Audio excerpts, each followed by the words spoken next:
The truck stopped in front of a white church in Tullahoma, Tennessee, and Werner Haas stepped down into the August heat with one thought in his mind.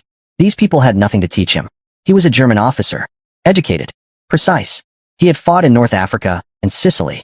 He had survived 14 months as a prisoner of the most powerful army in the world. And in the breast pocket of his uniform, pressed flat against his chest, was a book of poetry his wife had given him the morning he left for war. He had not opened it in 4 months. He looked at the white church at the end of the road. Plain wood. Simple steeple. An American flag moving slowly in the heat. He had fought in 2 wars. He had survived a year of captivity. A church in Tennessee had nothing to show him. The assignment came through Camp Forest Labor Office on a Tuesday morning in August 1944. Corporal Jimmy Sutton read it aloud from the clipboard while Werner stood in the processing line with 11 other prisoners. A church in Tullahoma needed roof repairs on its fellowship hall. The congregation had lost its contractor to the draft. The work required carpentry skills. Werner had listed carpentry on his intake form 14 months ago, his grandfather's trade. Learned summers in a workshop outside Leipzig that smelled of pine shavings and linseed oil. He had listed it without thinking. A fact among facts. Now it meant a truck, a road, and a white building at the end of it. Jimmy Sutton was 24 years old and from Nashville, and had the kind of easy confidence that Werner associated with men who had never been required to examine themselves. He hummed without knowing he was humming. He called Werner Haas without rank or hostility, the way you call a neighbor by his last name. Not dismissive, simply direct. He carried his rifle the way a farmer carries a tool, present but not displayed. Werner had watched American guards for 14 months and had developed a precise catalog of their habits. They did not perform authority the way German officers performed it. There was no deliberate projection of dominance, no careful management of distance. They were simply present, doing a job, apparently unbothered by the contradictions of their position. Werner found this harder to read than hostility would have been. Hostility, he understood. This casual competence offered him nothing to push against. The truck pulled up the dirt road and stopped before the church. First Baptist Church of Tullahoma sat on a low hill at the edge of the town's main street. It was a plain building, white clapboard, simple steeple, 6 steps up to double doors that stood open in the August heat. Around the side, visible from the road, was the fellowship hall, a lower structure attached to the main building. Its roof visibly damaged along one section where a section of shingles had lifted and warped in the spring storms. A gutter hung at an angle from the eave. 2 wooden sawhorses stood in the yard with lumber stacked between them, waiting. Werner looked at the damage and assessed it the way his grandfather had taught him to assess any job. Start from the structure, not the surface. The rafter beneath the lifted shingles would need inspection before anything cosmetic was done. The gutter was secondary. The flashing around the base of the steeple junction was likely compromised too, based on the water staining visible on the clapboard below it. He was already planning the sequence of work before Jimmy Sutton had finished reading the instructions from his clipboard. Reverend Caleb Marsh was waiting in the yard. He was a tall man, perhaps 58, with large hands and the particular stillness of someone who had learned long ago that stillness was more authoritative than noise. He wore a plain white shirt with the sleeves rolled to the elbow. He looked at the prisoners the way Werner had rarely been looked at in 14 months.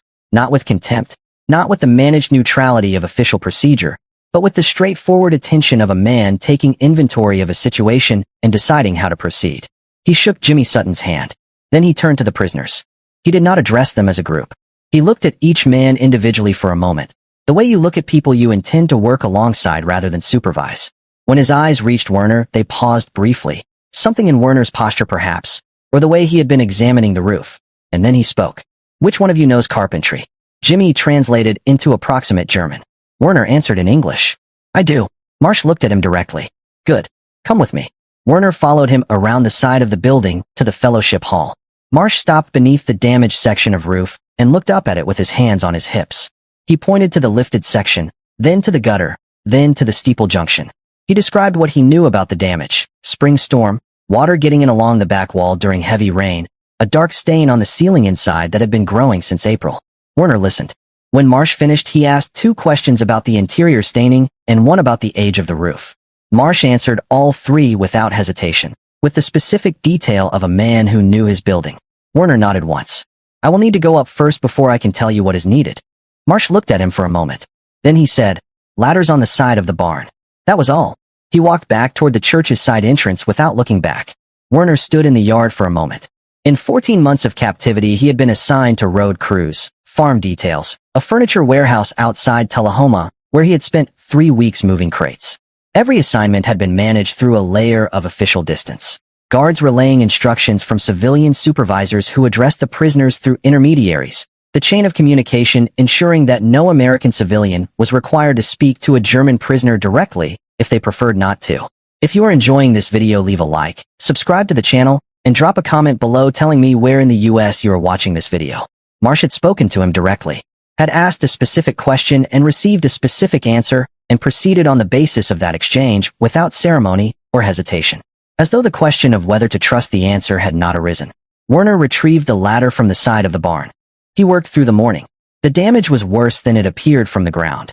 3 rafters had taken water along their upper edges, and one showed the early signs of rot that would need to be addressed before winter. The shingles could be relayed, but 2 sections would need replacement rather than repair. The flashing at the steeple junction was compromised exactly where he had estimated from ground level. Werner worked methodically, documenting each finding before moving to the next, the habit of his grandfather's workshop. You do not begin until you understand the full scope, because work done without understanding the full scope has to be undone. He made small pencil marks on the rafter ends to indicate the extent of the water damage. He tested each board with his thumbnail in the way his grandfather had shown him, pressing into the grain to feel for softness. At mid-morning, Jimmy Sutton appeared at the base of the ladder with 2 cups of coffee. Werner came down. The coffee was black and strong, from a tin percolator that he could smell had been sitting on a stove for some time. He drank it standing in the yard, looking up at the section of roof he had just examined. "How bad is it?" Jimmy asked. "Manageable," Werner said, "if it is addressed before October." Jimmy nodded as though this were a conversation between 2 men who had agreed to care about the same roof, which in that moment, Werner realized it was. He looked at the coffee cup in his hand. It was a plain ceramic mug, slightly chipped at the rim, the kind used and washed and used again until the glaze wore thin. The kind of object that existed in every kitchen in every country in the world, holding something warm. He drank the rest of it and set the cup on the sawhorse and went back up the ladder. At noon, Reverend Marsh appeared at the side door of the fellowship hall and called them in for the midday meal. Werner stopped on the ladder. He looked at Jimmy, who shrugged with the expression of a man who had learned not to be surprised by civilians. Inside, the fellowship hall was a long room with pine floors and 6 rectangular tables arranged in 2 rows. At the far end, a serving counter opened into a small kitchen from which came the smell of something warm, soup, bread, coffee. The room was set for a meal. Not a prisoner's meal, a meal, with plates and silverware and glasses of water with ice. 2 women were working in the kitchen. One Werner had not seen before, Margaret Cole, he would later learn, a widow from the congregation who volunteered 3 days a week. She was perhaps 45, compact and efficient, moving between the stove and the counter with the economy of someone who had cooked for more people than herself for a long time. The other woman Werner recognized from the brief moment when the Reverend had emerged from the side entrance earlier. Dorothy Marsh, the pastor's wife. She was setting plates at the table nearest the kitchen, her back to the room, and she did not turn when the prisoners entered. Werner sat where Jimmy indicated. The other prisoners from his detail took seats along one table. Margaret Cole brought soup without asking whether anyone wanted it. A large ladle into each bowl, the same portion for everyone, set down without commentary. Bread followed. Then coffee. Werner looked at his bowl. It was vegetable soup, thick, with what appeared to be green beans and potatoes and a piece of smoked meat at the center.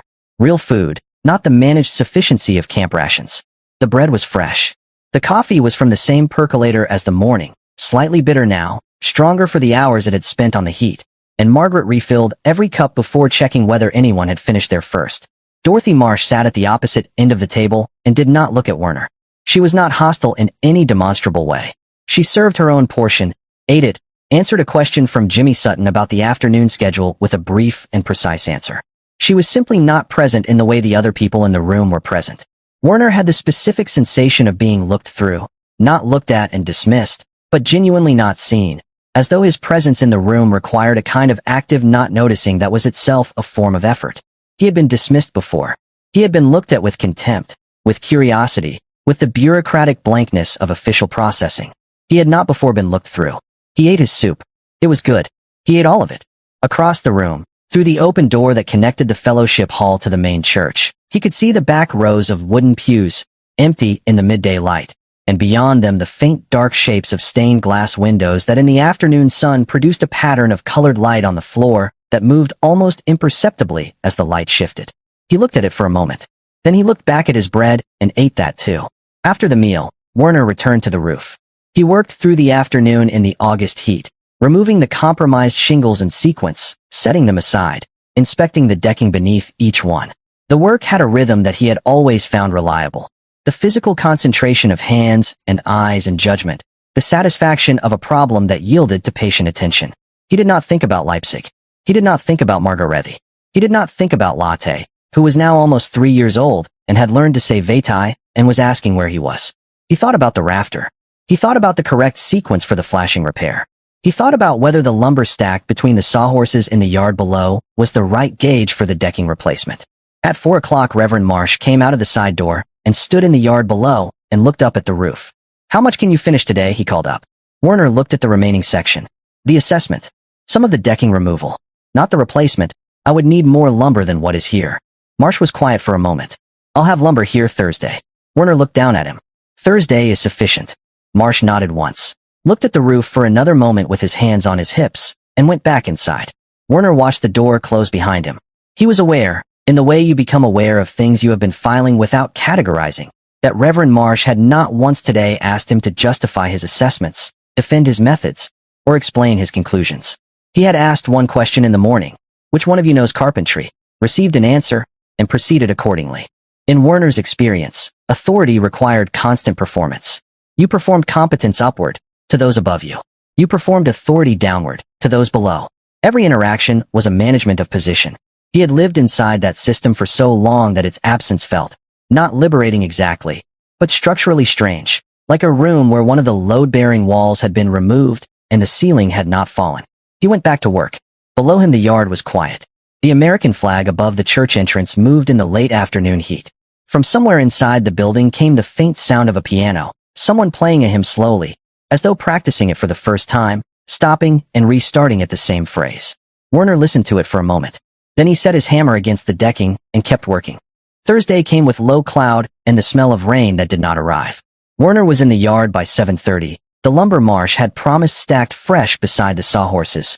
Good timber, straight-grained, the correct gauge. He ran his hand along the top board before lifting it. Whoever had selected it had known what they were selecting. He noted this without comment and began carrying boards to the base of the ladder. Jimmy Sutton arrived at 7:45 with 2 cups of coffee from the percolator in the fellowship hall, handed one to Werner without ceremony, and settled into the particular watchful ease that Werner had come to recognize as his default posture: present, attentive, unhurried. Jimmy was not a complicated man, but he was a consistent one, and Werner had learned in 14 months of captivity that consistency in a guard was worth more than any amount of official goodwill. He drank the coffee. He went up the ladder. The work that morning was decking replacement, removing the compromised boards in sequence, fitting new ones, checking the alignment before nailing. It was precise work, the kind that required full attention and rewarded patience, and Werner gave it both. His grandfather had taught him that carpentry done in haste was carpentry done twice. He had spent 40 years in a workshop in Saxony producing furniture that people kept for generations, and he had passed to Werner not a set of techniques, but a disposition. Toward the work, toward the material, toward the idea that a thing worth making was worth making correctly. Werner had been a schoolteacher for 6 years and a soldier for 4 and a prisoner for 14 months, and in none of those roles had he used his hands the way his grandfather had used his. The roof work was the first time in years that the disposition had somewhere to go, and he felt it settling into the morning's rhythm with something that was not quite comfort, but was adjacent to it. Below him the town of Tullahoma went about its Thursday. He could see a section of the main street from the roof: a hardware store, a diner with a hand-painted sign, a post office with a small group of women gathered on the steps. A boy on a bicycle moved along the sidewalk with the unhurried confidence of someone who knew every crack in the pavement. 2 older men sat on a bench outside the hardware store in the way that older men sit on benches in small towns everywhere, watching the street with the proprietary ease of people who have been watching the same street for 40 years. Werner watched them for a moment. He was looking, as he always looked, for the evidence that would confirm what he already knew. The signs of a country under strain, resources stretched, the small visible indicators of a society operating beyond its capacity. He had been looking for 14 months. The evidence was not presenting itself in the form he expected. The hardware store appeared to have stock in its windows. The diner had customers. The post office women were laughing at something one of them had said, laughing easily, without the particular economy of people who have learned to conserve energy. The boy on the bicycle had a new tire. Werner set a board and nailed it. At mid-morning, he heard voices in the yard below. He looked down from the roof. A woman he had not seen before was crossing the yard with a boy of perhaps 15 or 16. Thomas Aldridge, he would later learn, the Reverend's nephew, who came to the church each afternoon after school to help with whatever needed doing. The woman was Dorothy Marsh, who walked ahead of the boy with the brisk purposefulness of someone who had a list and intended to complete it. She stopped at the base of the ladder and looked up. Werner looked down. She held his gaze for a moment, not warmly, but directly, with the full attention she had withheld on Tuesday. Then she said, in a voice that was neither hostile nor welcoming, simply informational, "Lunch is at noon." Same as Tuesday. She walked back toward the side entrance without waiting for a response. Thomas Aldridge remained in the yard, looking up at Werner with the particular expression of a boy who is trying to appear less interested than he is. He was tall for his age, broad-shouldered, with his uncle's quality of stillness but not yet his uncle's ease with it. It sat on him like a coat he had not yet grown into. "You need anything up there?" Thomas called. Werner considered this. The pry bar from the toolbox. The short one. Thomas found it, looked at the ladder, looked at the roof, and climbed up with the naturalness of someone who had been climbing things his whole life. He handed Werner the pry bar and crouched on the decking beside him, looking at the work. "What happened to it?" he asked. "Meaning the roof." "Water," Werner said. "Got under the flashing here, moved along the rafter. Once water finds a path, it widens it." Thomas looked at the rafter Werner indicated. "How do you stop it?" "You close the path." "Correctly this time." Thomas was quiet for a moment, watching Werner work the pry bar under the compromised section. "My father did roofing," he said, "before he went overseas." Werner did not respond immediately. He worked the board free, set it aside, examined the rafter beneath. "Where is he?" "France," Thomas said. "Somewhere in France. We don't always know exactly."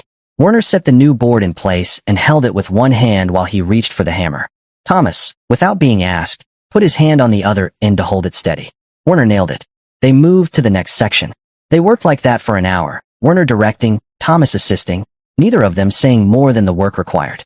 The boy was competent with his hands and did not pretend to know things he did not know, which Werner respected. He asked questions when he did not understand something and stopped asking when he did. He did not make conversation for its own sake. At one point Thomas looked at Werner's hands on the hammer and said, "You've done this before." "My grandfather," Werner said. "He taught you." "Yes." Thomas nodded as though this were sufficient, which it was. Lunch on Thursday was different from Tuesday in one specific way. Harold Biggs was there. Werner knew him by sight before he knew him by name. A man of perhaps 62, thick through the shoulders, with the weathered face of someone who had spent decades working outdoors, and the particular set of the jaw that Werner recognized as the outward expression of a decision already made. He was a deacon of the congregation, Werner would later understand. He had lost a nephew at Anzio in February. He did not sit at the prisoner's table. He sat at the adjacent table, close enough that the proximity was its own statement, and he ate his lunch with the focused attention of a man performing normalcy under conditions he found abnormal. Margaret Cole brought the food with her usual unremarkable efficiency, soup today, with cornbread, and the coffee that was always there. She set Werner's bowl in front of him the same way she set every other bowl, without adjustment or commentary. Werner had noticed this about her by now. The way her service was structurally identical for everyone in the room, a kind of democracy of attention that appeared to be simply how she moved through the world rather than a deliberate statement about it. Harold Biggs looked at Werner once, directly, with the flat assessment of a man who had decided something and was confirming it. Then he looked away and did not look back. After the meal, as the prisoners were preparing to return to the yard, Harold Biggs spoke. He addressed Reverend Marsh, not Werner. His voice was controlled and quiet, which made it carry further than anger would have. "Caleb, a word." Marsh set down his coffee cup. "Go ahead. Not here." A pause. "In your office. Whatever you need to say you can say here, Harold." Biggs was quiet for a moment. He looked at the table. Then he looked at Werner with the directness of a man who had decided to dispense with indirection. "My nephew Robert died at Anzio in February. He was 22 years old." He said it the way you state a fact that has become load-bearing, not for sympathy, but because it was the foundation of everything that followed. "I don't think it is right to have these men eating at our tables and working on our church." The room was quiet. Jimmy Sutton had gone still in the particular way of a man who is professionally required to let a situation develop before deciding whether to intervene. Marsh looked at Harold Biggs for a long moment. "I know about Robert," he said. "I buried Robert, Harold. I stood at that graveside with you. Then you understand what I'm saying." I understand your grief, Marsh said. I don't agree with your conclusion. Biggs looked at Werner again. Werner met his gaze and held it without expression. He had been a soldier. He understood what Harold Biggs was carrying. He did not blame him for it. But he did not look away. The roof needs fixing, Margaret Cole said from the kitchen doorway. She said it without emphasis, the way you state something self-evident. Then she went back to the kitchen. Harold Biggs picked up his hat from the table. He looked at Marsh with the expression of a man filing a position for the record. I've said what I needed to say. He left through the side door. The room exhaled. Werner looked down at his coffee cup. The coffee had gone cold. He drank it anyway. Thomas Aldrich, seated at the end of the table, was looking at the door through which Harold Biggs had left. His expression was complicated, not agreement, not dismissal, something in between that Werner recognized as the expression of a young person encountering the full weight of a situation they had previously understood only partially. Marsh picked his coffee cup back up. He looked at Werner. Back to work, he said, not unkindly, simply as the next thing. Werner stood up and went back to work. He thought about Harold Biggs on the roof that afternoon. He thought about him with the same precise attention he applied to rafters and flashing, not emotionally, but structurally. He was trying to understand the geometry of what had happened in the fellowship hall. In Germany, a man with Harold Biggs's grievance expressing it to a superior in front of subordinates would have understood the risks of that expression before he opened his mouth. The social calculus would have made the calculation for him. Authority was not to be questioned openly. Grief was a private matter. The correct posture was compliance. Marsh had not punished Biggs for speaking. He had disagreed with him, directly and without apology, in front of everyone, and then returned to his coffee as though the disagreement were simply the next item in a normal morning. Biggs had stated his position. Marsh had stated his. Neither man had required the other to capitulate. Werner nailed a board. He was aware that he was filing this under the category of things he did not yet have the correct framework to evaluate. The category had been growing since his arrival in America. It was, he was beginning to acknowledge, somewhat larger than he had expected it to be. Below him the American flag moved in the afternoon air. Inside the church, through the open window of the Reverend's office, Werner could hear the low sound of Marsh's voice. He was on the telephone, speaking to someone about lumber costs, his tone practical and unhurried. Beyond that, from the direction of the main road, came the sound of a truck, and then another, heading north. Thomas Aldrich appeared in the yard below. My uncle says you can leave at 4, he called up. He wants to check the work before you go. Tell him it will be ready, Werner said. Thomas nodded. Then, after a moment, that man at lunch. Harold. Werner waited. He's not a bad man, Thomas said. He loved his nephew a lot. Werner looked down at the boy standing in the yard with the afternoon light on his face, serious in the way that 16-year-olds are serious when they are trying to explain something complicated to someone they are not sure will understand it. I know, Werner said. Thomas looked at him for a moment, as though this answer had not been the one he expected. Then he nodded once and went back inside. Werner set the last board of the afternoon. The work was going well. The roof would hold. The second week began with heat that sat on the town like something with weight. Werner was on the roof by 7:15, before Jimmy Sutton had finished his first cup of coffee. The decking replacement was complete. What remained was the shingle work, methodical, physical, the kind of labor that occupied the hands entirely and left the mind with nowhere particular to go. Werner preferred it that way. A mind with nowhere to go had a tendency to go to Leipzig. He worked in rows, bottom to top, the way his grandfather had taught him. You begin at the bottom because water moves downward and the overlap must follow the water, not fight it. Each shingle set with 2 nails, checked for alignment before the next row began. The rhythm of it was almost mechanical after the first hour. Set, align, nail, move, and Werner settled into it with the focused quiet of a man who had learned to find in physical work what other men found in sleep. Below him the town went about its morning. The diner on the main street opened at 7 and by 8 had people at every window table. Werner could see the waitress moving between tables with the efficient, unhurried motion of someone who had done the same route 1,000 times and knew exactly where everything was without looking. A man in work clothes came out of the hardware store with a length of pipe over his shoulder. 2 women with shopping baskets crossed the street, stopped to speak to each other, laughed at something, continued on. Werner set a shingle and reached for the next one. He had been watching American civilians for 14 months, on work details, through truck windows, from the edges of things, and the picture that had accumulated was consistently and stubbornly at odds with the picture he had been given. He had been given a picture of a people soft with prosperity, weakened by freedom, held together by the temporary momentum of industrial output rather than any genuine civic coherence. A nation of transactions rather than convictions. What he saw was different from that. Not dramatically different. Not in the way of a revelation. But different in the accumulation of small things. The waitress who knew her route without looking, the hardware store man with the pipe, the women who stopped to laugh. A town functioning. Not performing function. Actually functioning. In the unremarkable way of a place that had been doing so for a long time and expected to continue. He filed this, as he filed everything, without conclusion. Harold Biggs came to the church at 10 o'clock. Werner heard him before he saw him. The side door opening. Voices in the fellowship hall. The particular resonance of a building with people moving through it. He did not look down immediately. He was mid-row and did not break his rhythm for anything short of necessity. When he did look down, Harold was standing in the yard. He was not looking at Werner.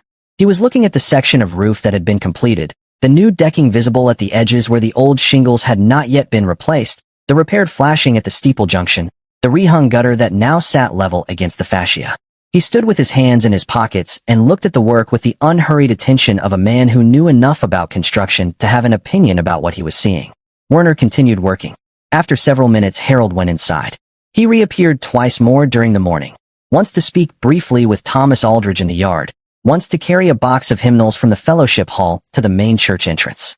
Both times he passed through the yard without addressing Werner and without the deliberate not noticing of Tuesday. He was simply present, doing things, occasionally in the same space as Werner without requiring that space to mean anything. Werner noted the change without interpreting it. It was data without a conclusion yet. He had learned patience with data that resisted conclusion. At mid-morning, Thomas climbed the ladder with the coffee. He had taken over this task from Jimmy Sutton without anyone formally assigning it to him. It had simply migrated to Thomas the way tasks migrate to willing people in functioning places, through proximity and inclination rather than instruction.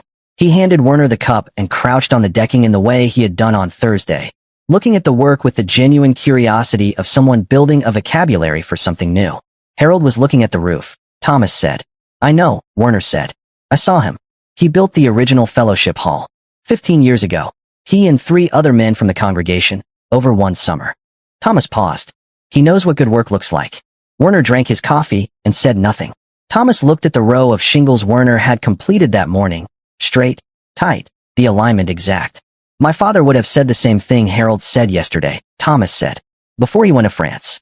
He would have said it louder, probably. Werner looked at him. But he also would have come to check the work this morning. Thomas said. Same as Harold. He went back down the ladder. Werner sat on the roof with his coffee and looked out over the town for a moment. The diner, the hardware store, the post office, the water tower at the north end of the main street. The American flag above the church entrance moved in the morning heat. Somewhere below him, inside the building, someone had begun playing the piano again. The same hymn as before, practiced again at the same phrase that had stopped them last time, this time getting one measure further before stopping. He finished his coffee.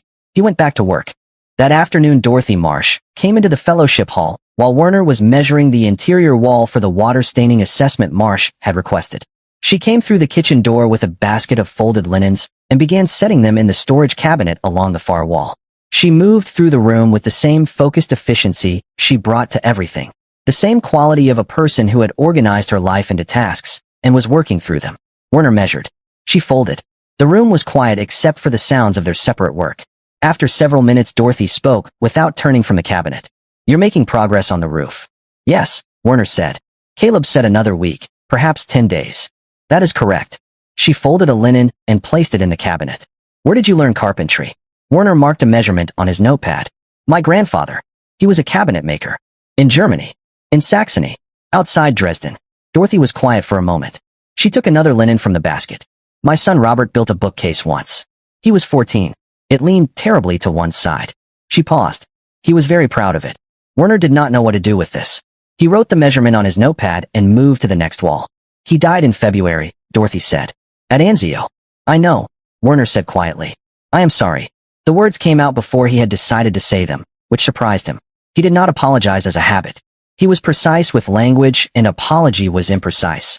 It claimed a connection between cause and consequence that was rarely as clean as the word suggested. But the words had come out, and they were true, and he let them stand. Dorothy placed the last linen in the cabinet and closed it. She picked up the empty basket. She did not turn around. He was 22, she said.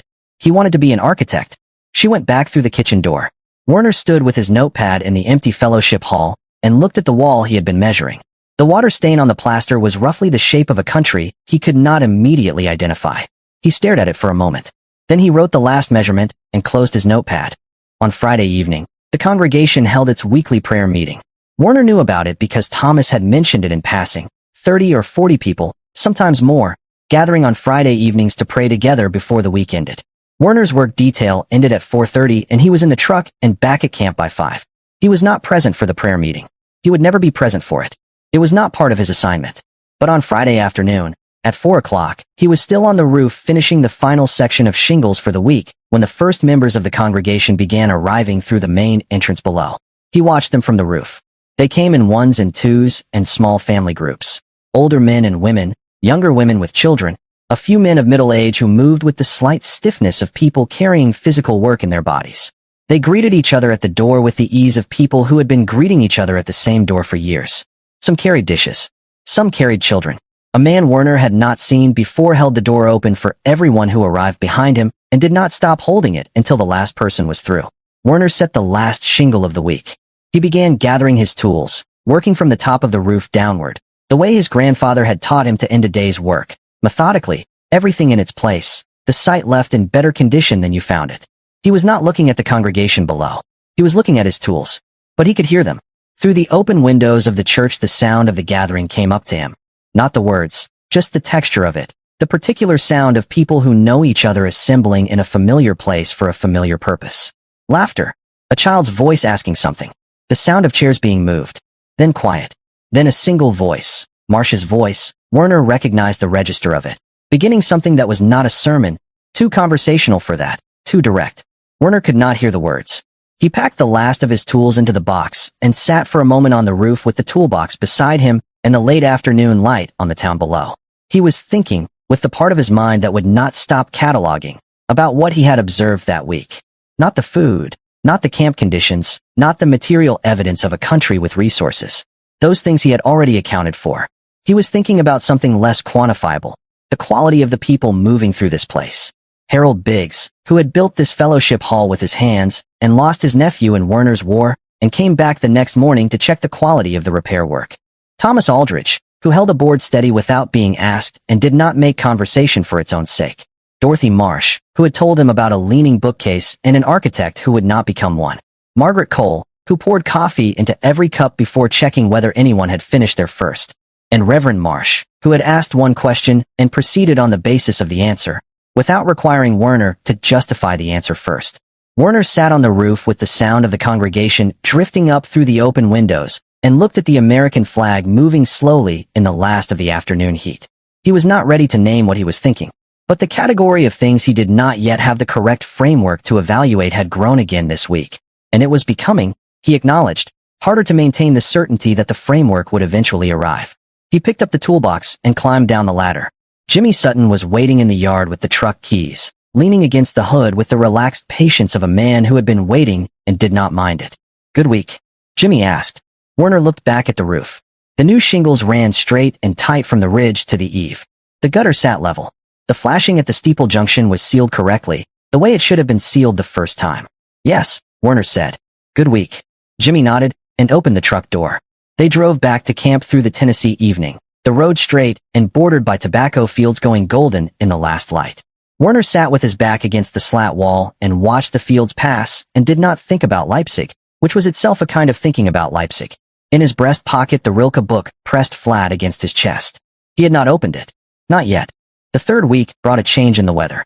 The August heat broke on Monday morning, and what came in behind it was cooler air from the north, the kind that carried the first suggestion of autumn without yet committing to it.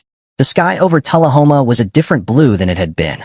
Higher, clearer, the kind of blue that made distances look shorter than they were.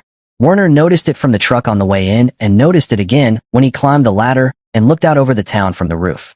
He was working on the interior this week. The exterior work was complete. Shingles, flashing, gutter, decking. Marsh had inspected it on Saturday morning with Thomas beside him, both of them walking the yard and looking up with the same angle of assessment, uncle and nephew, the family resemblance visible in the posture. Marsh had looked at the work for a long time without speaking.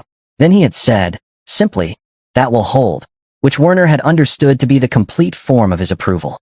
The interior work was the water staining on the back wall of the fellowship hall, plaster repair, repainting, and behind it the structural question of whether the wall framing had taken water damage during the months the roof had been leaking.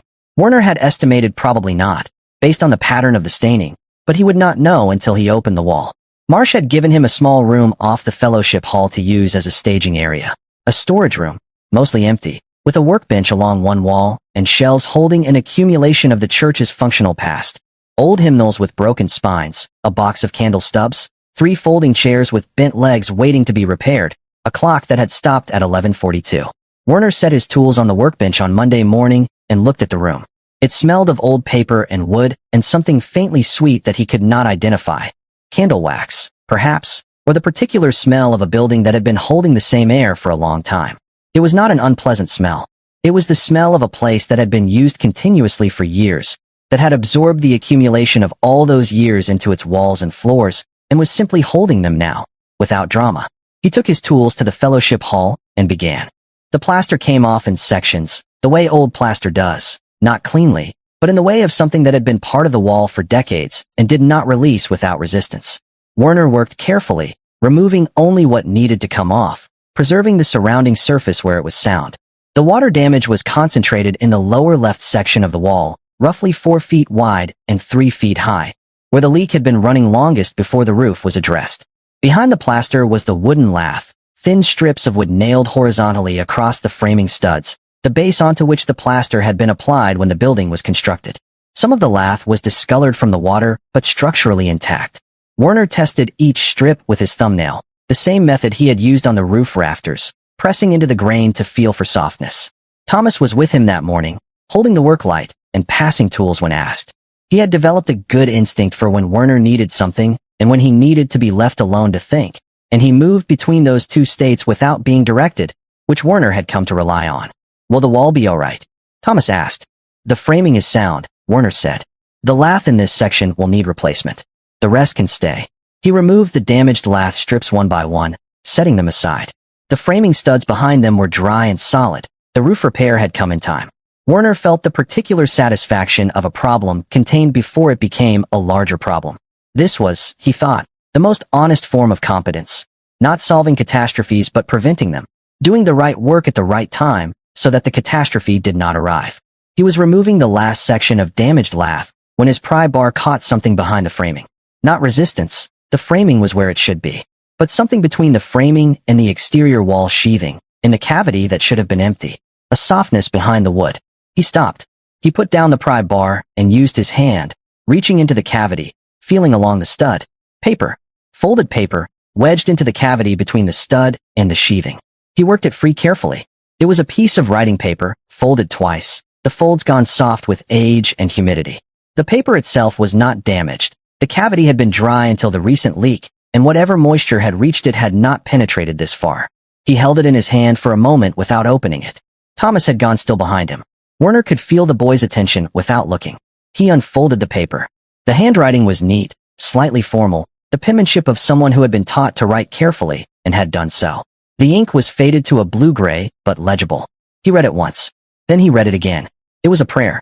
Not a formal prayer. Not liturgical language. Not the structured cadences of a written devotion. It was a personal prayer, written in plain English, the language of someone talking to God the way you talk to someone you know well, without performance. The date at the top was September 1918. The name at the bottom was Robert Cole, a different Robert, not Dorothy's son, an earlier Robert, a man who had gone to a different war. Werner stood in the open wall and read it a third time. The prayer asked for safety, his own safety, and the safety of the men in his unit, whose names he listed by first name only, 8 names in a row. It asked for the protection of his mother and his 2 sisters. It asked, in language that was neither elaborate nor self-conscious, for the strength to do what was required of him without losing the part of himself that knew it was wrong to enjoy it.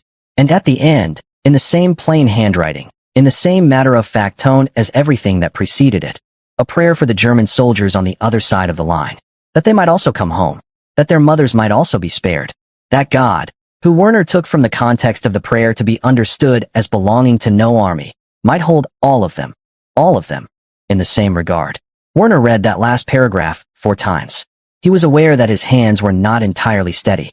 He was aware of Thomas standing behind him, and of the work light casting its flat illumination on the open wall, and of the smell of old plaster dust in the air, and of the sound of Margaret Cole moving in the kitchen on the other side of the fellowship hall, and of the faint, distant sound of the town going about its Tuesday morning.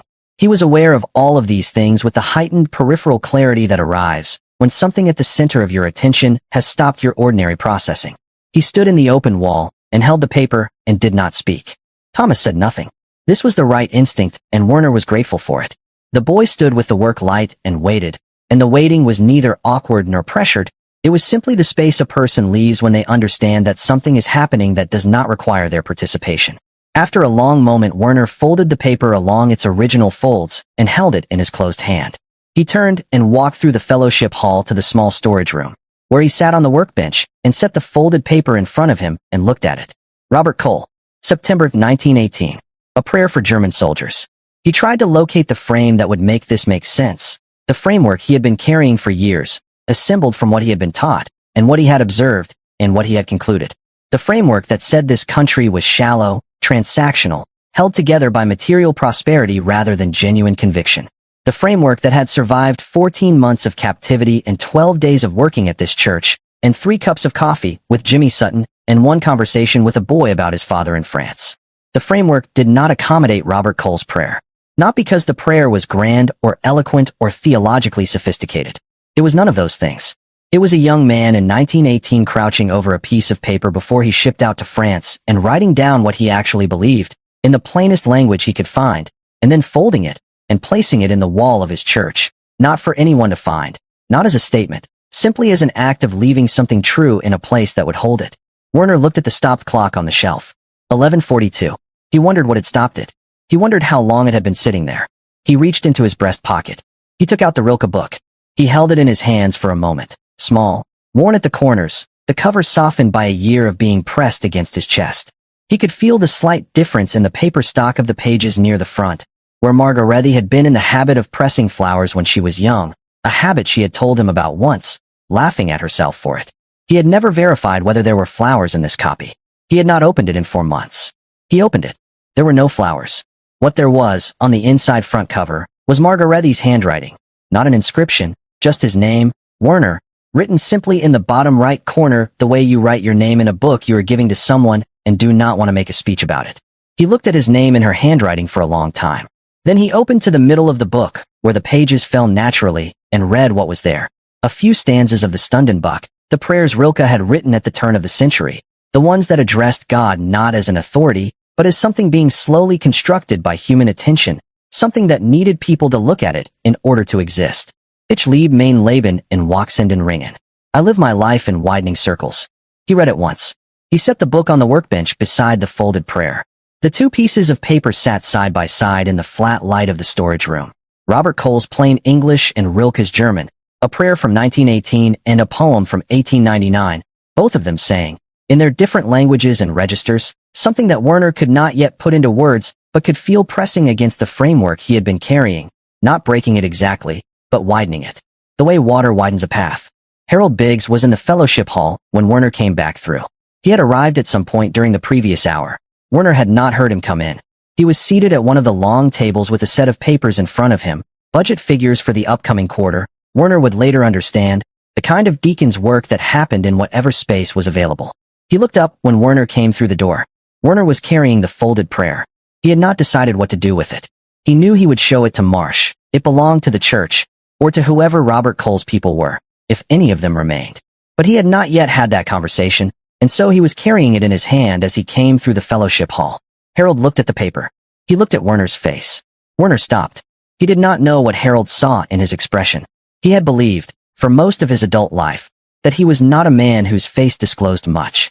His students in Leipzig had called him precise, which was a student's word for unreadable. His commanding officer had called him reliable, which was a military word for the same thing. Margarethe had called him mein stiller Werner, my quiet Werner, and had meant it with tenderness rather than complaint. But Harold Biggs was looking at his face with the attention of a man who had spent 60 years reading people, and Werner felt, with some discomfort, that he was being read. Harold did not ask what the paper was. He looked at Werner's face for a moment longer. Then he looked back at his budget figures. Werner walked through to the yard. He told Marsh about the prayer that afternoon. He laid it on the desk in the small office off the main entrance and stood back while Marsh read it. Marsh read it the way he did most things, thoroughly, without rushing, giving it the full attention of someone who understood that attention was a form of respect. When he finished, he sat for a moment with the paper in his hands. Robert Cole, he said. Margaret's father-in-law. He died in France in 1918. She never knew him. Her husband's family. Werner said nothing. Marsh looked at the last paragraph of the prayer. The one about the German soldiers. He read it again, to himself, his lips not moving. Then he set the paper down carefully on the desk, the way you set down something that has weight. Where did you find it? In the wall, Werner said. Between the stud and the sheathing. Behind the damaged section. Marsh nodded slowly. He looked at the prayer for another moment. He put it there before he shipped out, Marsh said. September 1918. He left in October. He was killed in November, 3 weeks before the armistice. The room was quiet. He never came home, Marsh said. But this did. Werner stood in the office doorway and looked at the prayer on the desk, and thought about Robert Cole in September of 1918, crouching over this paper in the fellowship hall before the plaster went on, writing down what he believed, and placing it in the wall of his church, and walking away from it, and shipping out to France, and dying 3 weeks before the war ended. Praying for the men on the other side of the line. Werner reached into his breast pocket. The Rilke book was there. He pressed his hand flat against it for a moment, feeling the shape of it through the fabric. Then he took his hand away and went back to work. The last week began quietly. Werner arrived on Monday morning to find the fellowship hall smelling of fresh plaster. The repair compound he had mixed and applied on Friday had cured over the weekend, and the wall was ready for sanding. He ran his hand across the surface. It had set evenly, without cracking, which meant the mix had been correct and the application consistent. Small satisfactions. The kind that did not announce themselves. Thomas was there already, sweeping the plaster dust from Friday off the pine floor, moving the broom in the long, careful strokes of someone who had been taught to sweep properly. He looked up when Werner came in and nodded once, and went back to sweeping. Werner set his toolbox on the work table and looked at the wall. For weeks ago, it had been a water-stained surface with a failed roof above it, and a framework of assumptions behind it. Now the roof was sound and the wall was smooth, and the assumptions. Werner did not finish the thought. He picked up the sanding block and began. Jimmy Sutton came in at 8 with the coffee, set Werner's cup on the work table without interrupting the work, and took his usual position near the door with the particular relaxed vigilance that Werner had stopped noticing weeks ago, the way you stop noticing a reliable thing. Jimmy had not changed in 4 weeks. He was the same man he had been on the first Tuesday. Unhurried, consistent, present without pressing. Werner had come to understand that this was not a performance of ease but the actual thing. The genuine temperament of a man who had made his peace with his circumstances and lived inside that peace without drama. Werner sanded. The wall came smooth under the block in the slow circular motion his grandfather had taught him. Never linear, always circular, because linear sanding leaves lines, and lines show under paint. The motion required full attention at first, and then became its own rhythm, the hand knowing what to do while the mind moved elsewhere. It moved to Robert Cole's prayer. Marsh had placed it in a small wooden box in his office, alongside the church's founding documents, the deed, the original congregation list from 1887, a photograph of the building under construction. He had shown Werner the box on Friday before the work ended, opening it with the same care he brought to everything, setting the folded prayer inside with the deliberateness of someone placing something in the correct location after a long time in the wrong one. It belongs here, Marsh had said, not to Werner specifically, simply as a statement of fact, addressed to the room.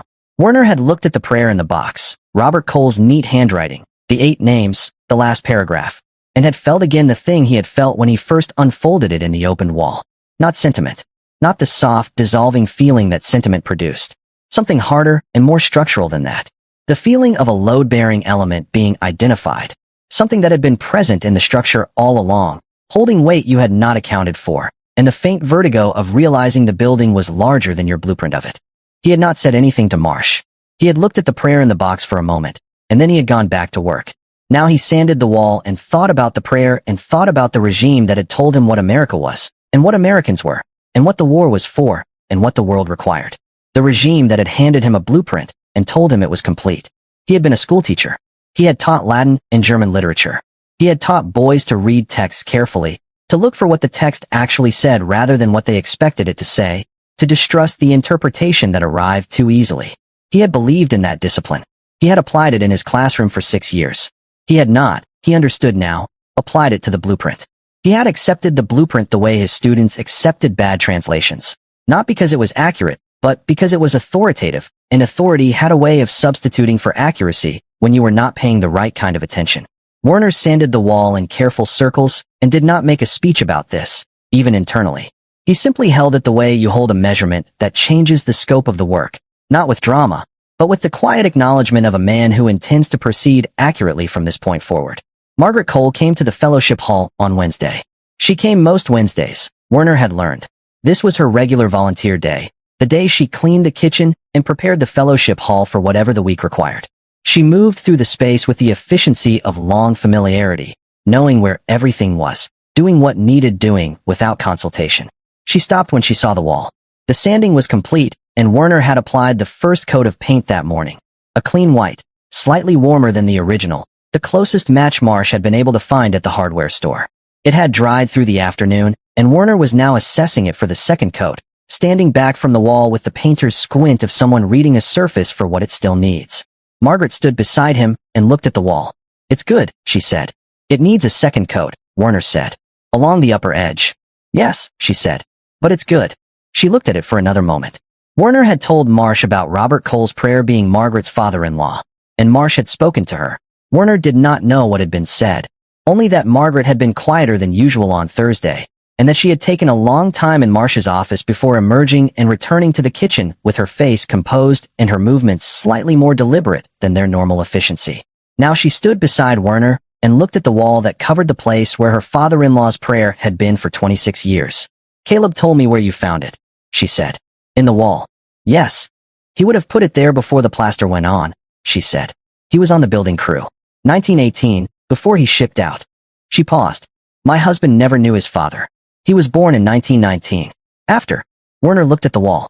"He prayed for them," Margaret said. "The Germans." "Robert did. Caleb showed me." "I know," Werner said. "I read it." Margaret was quiet for a moment. Then she said, without accusation or sentiment, in the same informational tone she used for everything, "I'm glad it was you that found it." The church was empty at 2 in the afternoon, the pews in their long rows, the light coming through the stained glass in the way Werner had seen from the roof on the first day, the colored pattern moving slowly on the floor as the light shifted. The building smelled of candle wax and old wood and something else that Werner could not name, the accumulated presence of years of people in the same space for the same purpose. They stood at the front of the church, not at the altar, just inside the chancel rail, standing rather than kneeling. Marsh bowed his head. He prayed in the plain, direct language Werner had come to expect from him. Not liturgical, not performed, simply a man speaking to something he trusted was listening. He prayed for the work and for the building. He prayed for Thomas's father in France. He prayed for Harold Biggs and for Robert Cole, who had died in 1918, and for Margaret Cole's husband, who had never known his father. Then he prayed for Werner. Not for his captivity to end, not for Germany's defeat or surrender. He prayed for Werner's wife and for his daughter Lotte, who was almost 3 years old and was asking where her father was.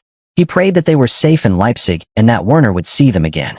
He prayed for this in the same tone and with the same conviction as everything that preceded it, without qualification, without the careful diplomatic distance of a man praying for an enemy, because protocol required it. He prayed for them because he meant it. Werner stood in the colored light of the empty church with his hands at his sides and his eyes open and listened to an American pastor pray for Margaretti and Lotte by name in a Tennessee church on a Friday afternoon in August 1944. He did not move. He was thinking about the framework, the blueprint that had told him what this country was, what these people were, what the war required. The blueprint that the regime had handed him and that he had carried without examining it with the same rigor he had required of his students. He reached into his breast pocket. He took out the Rilke book. He held it in his hands while Marsh finished the prayer, feeling the worn corners, the softened cover, the slight difference in the paper stock near the front where Margaretti had once pressed flowers when she was young. When Marsh said amen, Werner opened the book. Not to read. He turned to the inside front cover and looked at his name in Margaretti's handwriting. Werner, in the bottom right corner, written simply, without speech. He looked at it for a long moment. Then he took the folded paper from his jacket pocket. He had been carrying Robert Cole's prayer since Marsh had shown him the wooden box, had asked to carry it for the final week, and Marsh had understood why without being told. And he placed it inside the front cover of the Rilke book, beside his name in his wife's handwriting. 2 men who had gone to war. 2 pieces of paper. 1 framework that had told him the enemy had no soul, and 1 prayer written in 1918 by a man who had prayed for the souls on the other side of the line before walking into a war that would kill him. Werner closed the book. He pressed it flat against his chest and held it stood in front of the wall for a long moment. Then he picked up the brush and began the second coat. Harold Biggs came on Thursday afternoon. Werner was on the exterior, making a final inspection of the shingle work, going over each section from the ground with the methodical attention of someone signing their name to something. He wanted to be certain before he left. Not for Marsh, not for the congregation. For the work itself, which was its own standard and did not negotiate. Harold came around the side of the building and stopped in the yard. He looked at the roof. He stood with his hands in his pockets and looked at it the way he had looked at it on that first Thursday. The same posture, the same unhurried assessment, the same quality of attention from a man who had built this fellowship hall with his hands 15 years ago and knew what he was looking at. Werner continued the inspection. He moved along the yard, changing his angle, checking the line of the gutter, the profile of the flashing at the steeple junction, the edge alignment of the new shingles against the old. He was aware of Harold in the yard behind him and did not adjust his movement for the awareness. After several minutes, Harold spoke. He did not look at Werner. He kept his eyes on the roof. "It's good work," he said. 4 words. The same 4 words Werner had anticipated since the moment Thomas had told him Harold had built this hall. Not an apology. Not a reclassification of Werner from enemy to friend. Simply the honest assessment of a man who knew good work when he saw it and had, after 4 weeks, decided that accuracy required him to say so. Werner looked at the roof. "Thank you," he said. Harold nodded once. He looked at the roof for another moment. Then he walked back toward the main entrance without turning around. Werner watched him go. He stood in the yard in the Thursday afternoon light and looked at the repaired roof, the new shingles running straight and tight, the gutter level, the flashing sealed, the steeple junction sound, and felt the particular completion of work done correctly. Not pride. Something quieter than pride. The satisfaction of a thing that would hold. Friday was the last day. Werner arrived at 7 and spent the morning on final details, touching up the paint along the upper edge of the fellowship hall wall, checking the interior trim he had reset around the repaired section, going over the storage room where he had staged his tools, and leaving it cleaner than he had found it. His grandfather had been insistent on this. You leave a place better than you found it, or you have not understood the work. Thomas helped him carry the tools to the truck at midday. They made 2 trips, neither of them speaking much. The silence between them, the comfortable kind that had developed over 4 weeks of working alongside each other without requiring conversation to fill every space. On the second trip, Thomas set his end of the toolbox in the truck bed and stood for a moment with his hand on the side of the truck. "My father comes home in the spring," he said. "They think." "Good," Werner said. "He'll see the roof," Thomas said. "He won't know you did it." Werner looked at the truck bed. "That is all right," he said. "The roof knows." Thomas looked at him with the expression of someone filing a thing away. Then he nodded and went back inside. Reverend Marsh came out at 2 o'clock for the final inspection. He walked the yard slowly, looking up at the roof from several angles, the same thoroughness he brought to everything. He went inside and looked at the fellowship hall wall, standing back from it with his arms crossed, reading the surface. He checked the trim. He went into the storage room and looked around it. He came back to the yard, where Werner was waiting. "It's exactly right," Marsh said. Werner said nothing. There was nothing to add to exactly right. Marsh looked at him for a moment with the direct, unhurried attention that Werner had come to understand was simply how this man looked at things he was taking seriously. "I'd like to pray before you go," Marsh said. "If you're willing." Werner had not been inside the main church in 4 weeks. He had worked beside it, heard it, smelled it, listened to its piano and its congregation through open windows. He had not been inside it. He looked at Marsh. "Yes," he said. They went in through the side entrance. The main and held it there with his hand for a moment, the way Margaretti had held his hands on the platform in Leipzig in September 1941 before his name was called. Then he put it back in his breast pocket and walked out of the church into the Tennessee afternoon. Jimmy Sutton was waiting by the truck with the engine running, his arm resting on the open window, looking at nothing in particular with the easy patience of a man at home in his own skin. He glanced at Werner as he came down the church steps and read something in his face that he did not comment on.